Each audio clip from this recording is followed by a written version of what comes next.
Baby, tell me how you feel. Do you love me? Are you fronting? You got me head over heels. Got me thinking that you love me. Do you love me? Hey guys, it's Nicole and Christian. Today we'll be telling y'all how Nicole's pregnancy and college went. Yeah, so many different things happened. We were just talking about all the different things we went through being pregnant at literally 18 years old, super young. If you haven't seen the story of how I got pregnant at 18, click the link in the description box down below. That is kind of how the journey all unfolded and started. But let's just get into everything from my pregnancy. What is the first thing you can think of? When she found out, we went straight to parenting classes. We were new parents, didn't really know what was going on. Yeah, it was really cool. So we went to classes at a little women's center, and it was really nice because we'd earn little baby bucks. So we actually would get to exchange money we earned from watching videos and learning about being parents for like clothes, remember, shoes and diapers. So that was a really cool thing. And we thought we were being super responsible by going to the parenting classes. And my mom would brag to all her friends, right? She'd be like, oh, Christian and Nicole are going to parenting classes. So we'll tell you about people's reactions, which so we've our already friends. Yeah, we already told you guys about telling my dad, but there were a lot more people that we had to tell than just my dad. Telling my friends was probably the hardest. I feel like Christian got the easy end of the stick because his parents didn't mind. I feel like your guy friends didn't really care, right? Because I'm a guy. There's such a double standard when it comes to young pregnancy. Like, no one cared that a 19-year-old boy was having a baby, but everybody cared that an 18-year-old girl was pregnant, right? Like, yeah, but people were still shocked with me. They're like, oh my God, you're having a baby, Christian? Are you even ready for this? Yeah, I guess people were questioning if Christian was ready. I mean, I was questioning if Christian was ready because we were immature and we were young.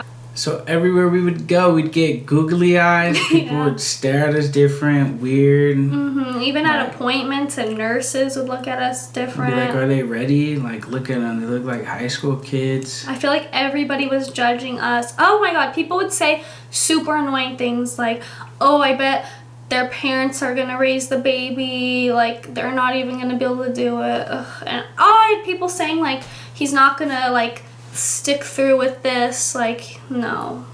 Yeah, it was pretty bad. Everywhere we would go, we'd get them eyes and we'd just laugh at them. Yeah. And just keep going. Yeah, even though we were really immature, we were in our own world. Like, we got this, we're gonna do this. Like, we were motivated parents. We were really positive and excited, and we didn't let any of the judgment get to our mood and how we felt. But I think the parenting classes were kind of convincing me, okay, he really wants to do this, you know? Yeah, and they were interesting too. Yeah, and he was interested in all of it, and he wanted to be a parent, so that really comforted me. But remember, I was really nervous, and telling friends was awful for me because I was getting, people were not saying congratulations. Normally when you tell people you're pregnant, people are like, oh, congratulations. But instead, I literally... What the... Yeah, I literally had people going oh, you are? Oh. Nobody knew how to react. Who? By who? No, nobody asked that. I'm just kidding. Everybody knew it was with Christian. And I wanted to keep my pregnancy more on the DL just because I didn't want all the gossip and negativity to get to me. I pulled a Kylie Jenner, I didn't post it on social media. It wasn't super public. I kept it really private. But of course, just telling my close friends, it spread around. I remember getting all the texts from people. Gossip. I hadn't talked to people in 2 years, and they would text me, hey girl! And I'd be like, huh? And I'd be like, hey, what's up? I heard you were pregnant. And I'd be like, oh my God. But I was nice to everybody, and yeah, I had a lot of people just super shocked, and but at the end of the day, most people came around and said they were happy for me. But then, even though they said they were happy for me, not that many people actually were they? Stuck it out. Yeah, exactly. They said they were happy for me, but they weren't asking to hang out. They didn't want to do anything with me. And still to this day, so many of my super close friends have just drifted away because nobody wants to hang out with the mom. That's just kind of how it is. I mean, all my friends are going out and having fun and going to bars, and I'm here with the baby, so. Which is fun too. It is fun. I don't regret it, but it is hard. We're gonna talk more about that in future videos. I needed extra money, so I called my uncle since he always has work, and I said, "Hey, Uncle, where you at?" He's like, "Oh, well, I'm on the way up here in New Mexico. You want to come?" So I knew it was a good opportunity to make some more money than I was making out here since it was a traveling job. And they pay for your food, hotel, give you extra money. So I was like, all right, well, yeah, that sounds good. Let me talk to Nicole, see how it is, because she's pregnant. So I gave him the news, and he was shocked. He's like, oh, so now you need to come out here and make some money to bring back home. I said, yeah, I know, but it's, she's going through her whole pregnancy phase. I kind of want to be there for her, and can't just leave her out here hanging like that, Then her parents are going to be like, oh, so he leaves you, He left me. Oh my god, not clickbait. I ended up leaving her. So then I go out there, start working. Little did I know, as soon as I get there, it's going to be night shift. Yeah, I agreed to it because it wasn't that far apart and it wasn't close to my due date. But then when he got there, he told me he was working night shifts, so communication was hard. We would FaceTime a little bit, but when I was at school, he was sleeping. And then when I was sleeping, he'd literally be working night shifts. Yeah, so it was kind of hard for us to communicate, but it was not too long nor too short either. Okay, so I'm going to get into a little bit more details about actually being pregnant in college dorms. It was really hard for me. I'd go everywhere super self-conscious, wondering, am I showing? Do people know? Are people judging me? I mean, I was literally 18, freshman in college, and pregnant my first semester, so it was really awkward going to classes. I'm not gonna lie, I did kind of dress to hide it. I stopped wearing tight clothes, and I started wearing more flowy tops and big jackets and sweatshirts and just stuff that wasn't skin tight. And you know what? I was really skinny at this point in my life. I was tiny in college. I had my ribs sticking out. So when I got pregnant, I didn't gain too much weight and my bump wasn't that big. So actually, I guess my bump was concealed pretty well because I remember at 6 months pregnant, I literally had a guy follow me outside of class and come up to me. Weirdo creep, huh? But he was like, hey! And I was just like, hi. And he's like, yeah, I'm new here. It's my first... I'm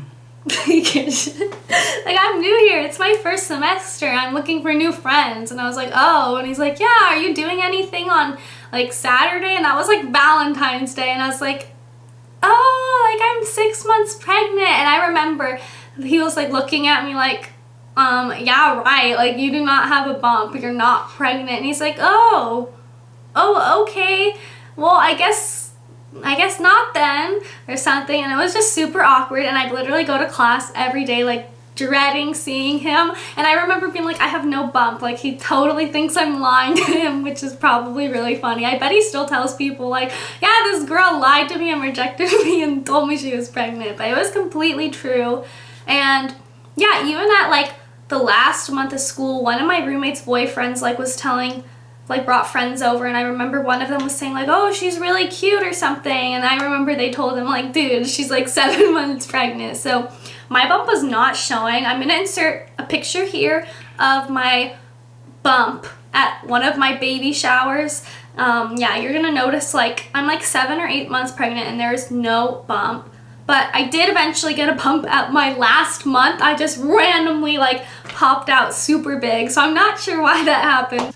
So yeah, after all them creeps and people hitting on my girlfriend, she moved out the dorm, so I helped her move out. We went back to our parents' house, and we were living with them. It was fun. And then yeah, after all the parties, we seen people just vanish away from our lives and just slowly disappear. Yeah, friends stopped asking him to go out, and girls stopped asking me to go out. That's kind of what happens. Yeah, so till this day, we still don't really talk to other people that we used to talk to growing up. Oh yeah, we definitely spend a lot of time together. I mean, most of our week is us together. Yeah, so I guess it's either they want to go do their own life things, or they just poofed out of our life. Yeah. I mean, it's cool. People are young, and I guess they just don't really want to be around babies. Yeah, they think they're annoying. Some of them think they're cute, but don't want them forever. Some people want babies, can't have babies. you know. We kind of just went off people's radar. Like, they used to think about hitting us up to go out and hang out with. And once you're a parent, I don't know, you just kind of go off the radar. Yeah, so my phone went from ringing Fridays, Saturdays, even Sundays to not ringing anymore. Yeah, he was really popular too. Guys would always hit him up to do stuff, and like my whole pregnancy, which was literally my whole freshman year, we were inseparable. Hey, I remember my roommates and I said like clingy Christian because he was always with me. Like every day. If he wasn't at my dorm, we were at your house. Like we were super like this. We'd be taking the sprint. I would be taking the Sprinter. Sometimes you would too. Yeah, we'd take this little train. It would take you from his house to my school, so it was perfect. So we would just take it and visit each other every single day. We almost slept together every night too. Like we were inseparable. Because the Sprinter is faster than all that traffic going to her school and then back to my house. So we just take the Sprinter. It's just fun. Little adventures we'd go through to see each other. Yeah. Yeah. So one of the last things we did as we were preparing for the baby was we went to a birthing class. And honestly, giving birth to this day is one of my greatest fears. It's just something I get sick about, I get nervous about. Ew, Christian. I'm just terrified of giving birth. So we went to this birthing class, and I remember we were like, what were we doing? We were on the floor. He was like practicing, helping me like give birth. Yeah. They were guiding us through steps on, what was it? Take deep breaths before. Oh, contractions. Yeah, contractions. And all of that stuff. And he had to learn to count them to see if we had to go to the hospital. So we were going to all these classes thinking we were going to have a normal baby maybe. And then little did you know, we go to our last appointment, our second to last. And they did another ultrasound and we had a breached baby. That means his head was up here and his feet were down there. And they were like, well, we're going to have to do another ultrasound in a few weeks. And if he's still breached, you're going to get a C-section. And I was like, can I please get a C-section even if he's not breached anymore? And they were like, no, sorry. The only way you're going to get a C-section is if it's an emergency or if he stays breached. But most babies turn around, so let's give it a few weeks and check again. We went down to our appointment again and for another checkup to see if he was still breached or not. And yeah, he was just still standing there. He was still upside down. So that meant it was time to schedule our ultrasound, which was interesting. We literally got to pick the date that we were gonna have our baby. So they told me this is your window, pick a day. And I remember I wanted June 6th, but then it was like 6/6/16, and they're like 666 Satan, remember? So we decided with the 8th of June. And then my son's name was gonna be Zayden, not Caden. And then my auntie's like, that sounds like Satan, not Caden. I never agreed to that. It was but Caden. I really from wanted the it to start. be Zayden because a lot of people are Caden. I wanted Caden from the start, and he was like trying to switch it up, but we ultimately went with Caden. Kept Caden. But we knew we were gonna have a baby named Caden born on June 8th, but we didn't know that this C-section was gonna turn out to be a total nightmare with multiple things going wrong. So I honestly think that should be another video, right? That should be our next video. So if you guys want to hear about my C-section horror story, make sure you subscribe. Yeah, that was something else. He saw things he should not see during that C-section. So thank y'all for watching this YouTube video. Subscribe down below if you have not yet. And we got plenty of more stories to come your way. Crazy stories, funny stories, wild stories. We're going to be doing vlogs, pranks, challenges, you guys name it. We're going to be doing so many videos on this channel now. We are so excited about the love and support and the views we've been getting on this new channel. So we're going to keep growing it. So join the family and we will see you guys in our next video. Let's have some fun. Baby, tell me how you feel. Do you love me? Are you fronting? You got me head over heels. Got me thinking that you love me. Do you love